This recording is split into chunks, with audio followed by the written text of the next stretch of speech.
Welcome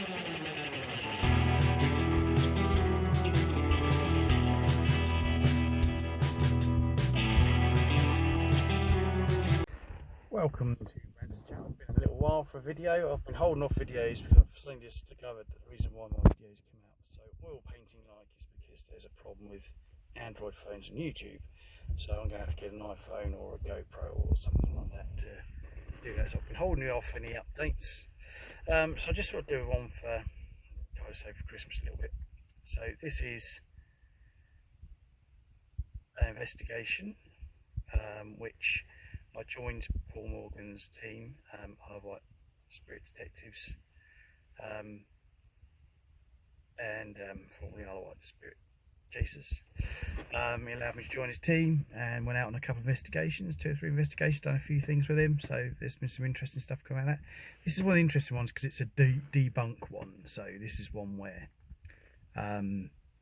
we found something that wasn't quite as was reported. So we are in location in Sunset Close in Freshwater, Isle of Wight.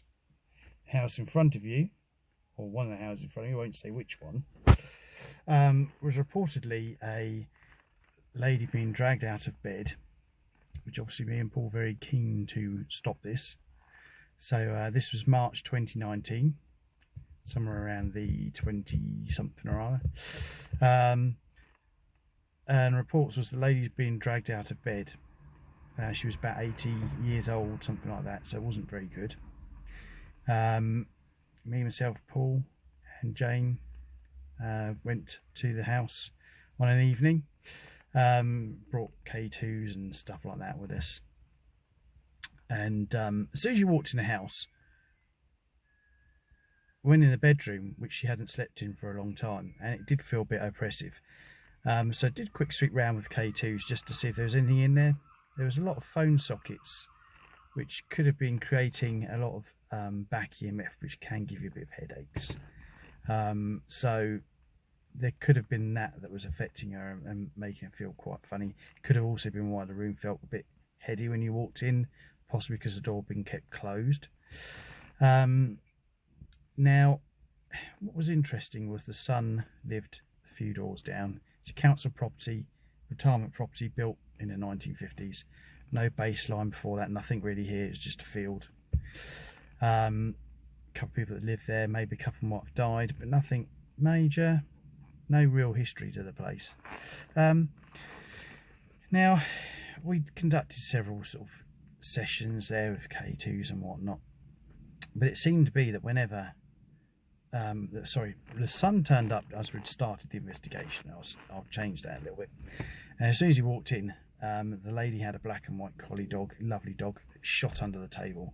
I'm sorry, dogs are really good at detecting bad, or as if you like, on people, whether people are nice or not. And also good for spirits. You know, they'll watch something, they'll track something around a room. They can obviously see or feel or smell things that we can't. But when he walked in, this dog dashed under the table, which I thought either he's done something to the dog or something not quite right there. And it's generally, as soon as he walked in, you just felt this guy was a real bad egg. You know, it just felt black when he walked in, is the only way I could describe it. Anyway, we did several conducting experiments, and he tried to say that his dead sister was coming back to haunt, and seemed to be attracted using the K2s to this very faux plastic 1980s vacuum foamed wall clock. Now I know that sometimes spirits do inhabit objects, but I'd like to think they have some taste. Not a plastic vacuum foamed wall clock, which I thought was a bit odd. But then I noticed whenever he was in the room, we seemed to get good responses. So I decided that to get Paul to do a face-to-face thing, this man claimed to be a medium or whatnot, claimed to summon this Peggy. It's Peggy. Oh, sorry, I shouldn't say the name. It was a very awful tone, not a tone I'd like to use. Anyway, just show you the property, one of the properties again. Having distracted this chap. I swept him with a K2, and sure enough, something was going off in his pocket. And I asked him, excuse me, have you got something concealed on your person? Have you got a phone or something in there? Oh, no, he says, I haven't got anything in there. Well, can you show me? Because you've got something in your pocket that's attracting my equipment. I'd like to see.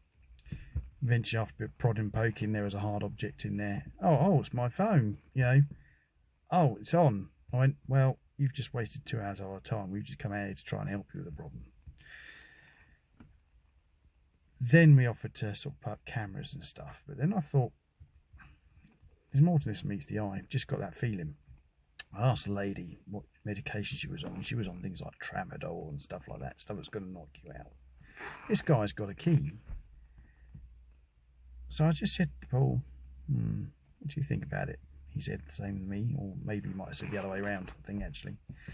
So we finished up by saying, look, we'll put some cameras up if we need to be, and we'll come back later. So we come outside, we're having a chat. And I said, what do you think about it, Paul? Yeah, exactly. I said, I reckon, because it's a council property, you could have it signed over as next of kin. She wants out the property, so you can have the property. He went, oh God, yeah. I said, I reckon that he's waiting for her to take her pills at night. She's been dragged out of bed once she's fallen asleep, wakes up on the floor. Because he's got his key to let himself in. He can come and go as he pleases. It's a good way of getting your mother out. It was a pretty awful thing, but once we put that kind of to him, we weren't requested to come back again. We tried to go down the social services route and trying to tell people about what was going on. Obviously, as the line of work or investigators doing wasn't too conducive. But hopefully it stopped any further actions, if anything, because we sort of said, well, we know what's going on now. But yeah, it was a debunk. I mean, there are spirits out there that can move stuff. Whether they could actually move a person, yeah, possibly. But I've seen a wardrobe move in one of my previous, things. In my old house in Newport, it would lift and move a wardrobe. So I know that things are capable. But malicious and like that, yeah, sometimes spirits can push people downstairs or whatever. But yeah, this was a debunk. Yeah, it was an expose, if you like. We soon discovered what was going on. Not the only debunk, so stay tuned, but you have to keep these things in mind. When you do an investigation, sometimes other things may turn out. Don't be surprised if you do come across a hoax or something that's an obvious recorded one. So here we go, back on location at Freshwater in Sunset Close. Debunk case number 2 this was. Thank you for watching Rance's channel.